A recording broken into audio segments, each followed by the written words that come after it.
Poutine et l'Afrique, or, intelligence artificielle, nucléaire russe et Samuel Eto'o, les 5 infos qu'il ne fallait pas rater.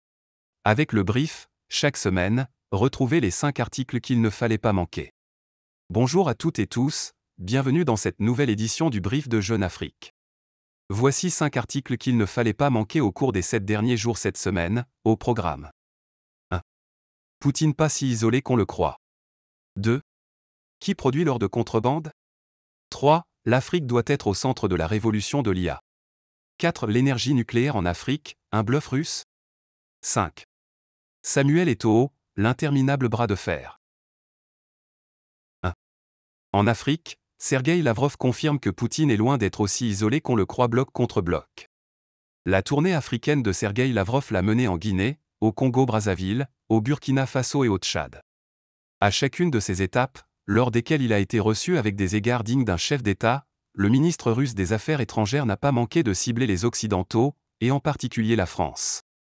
Une stratégie et une sémantique qui n'est pas sans rappeler l'époque de la guerre froide, quand l'Afrique était un des lieux des luttes d'influence entre les deux blocs. Sortir de l'isolement. Notre amitié avec la République du Tchad ne va pas influencer les relations de N'Djamena avec la France. La France, elle, a une autre approche, soit vous êtes avec nous, soit vous êtes contre nous, a martelé l'envoyé de Vladimir Poutine lors d'une conférence de presse commune avec son homologue tchadien Abderrahman Koulamala.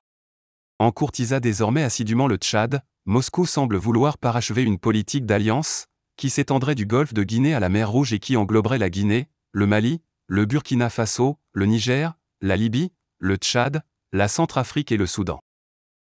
2. Qui produit l'or de contrebande? Champion de la contrebande. L'or produit dans les mines artisanales échappe pour une large part à tout contrôle. Notre infographie montre que, chaque année, sur le continent, entre 321 et 474 tonnes d'or passeraient ainsi sous les radars officiels. L'équivalent de 41% de la production totale en Afrique en 2022. Sur le podium des pays qui exportent le plus de cet or non déclaré, le Mali, où les orpailleurs artisanaux extraient jusqu'à 57 tonnes d'or chaque année. Dubaï, capitale du trafic.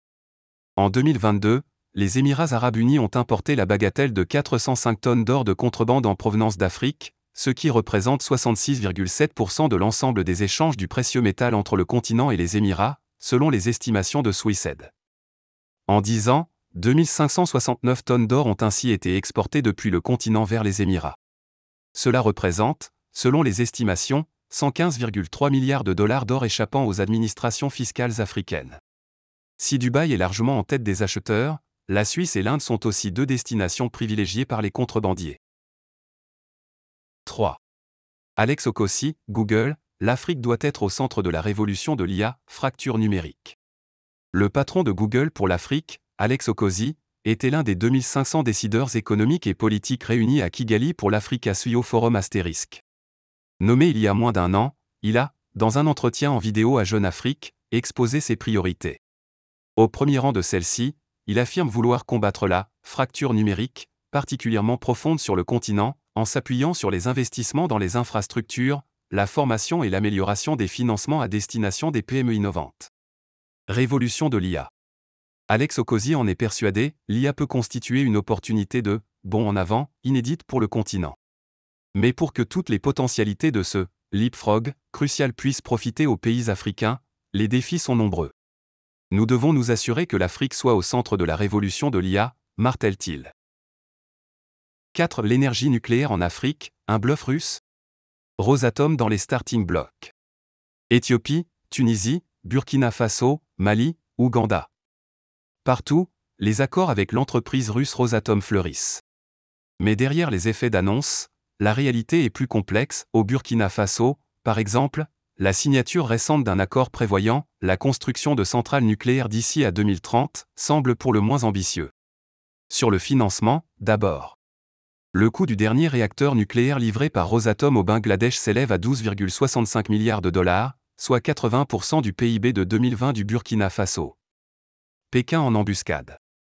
Dans son offensive nucléaire africaine, qui s'inscrit dans une volonté affichée de prendre des parts de marché à la France, aux États-Unis et à la Corée du Sud, Moscou a un concurrent sérieux, Pékin.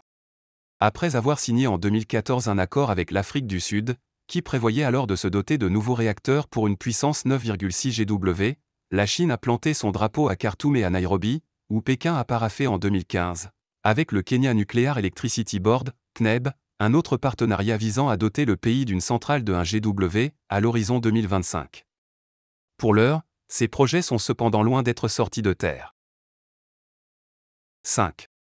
Au Cameroun, Samuel Eto'o règle encore ses comptes avec le ministre des Sports sans fin.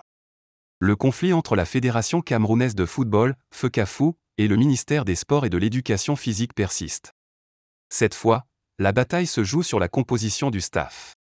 Samuel Eto'o, le patron du football camerounais, avait accepté de former une équipe hybride, dans laquelle ces hommes figuraient aux côtés de ceux désignés par le ministre des Sports, Narcisse Mouel Combi. Mais ce dernier et le sélectionneur choisi par lui, le Belge Marc Brie, ont décidé de modifier une nouvelle fois la liste. Sanctions ? Cette crise persistante, malgré l'arbitrage de Paul Biya, expose le pays à des sanctions de la FIFA, estime la FECAFOO. Eto'o affirme notamment que seules les personnes nommées par la FECAFOO sont reconnues par la FIFA et habilitées à recevoir les accréditations nécessaires à l'organisation de rencontres internationales. Les autres ne pourront pas y participer. Juste avant le match du Cameroun contre le Cap-Vert, samedi 8 juin à Yaoundé, de nouveaux rebondissements sont donc sans doute à prévoir.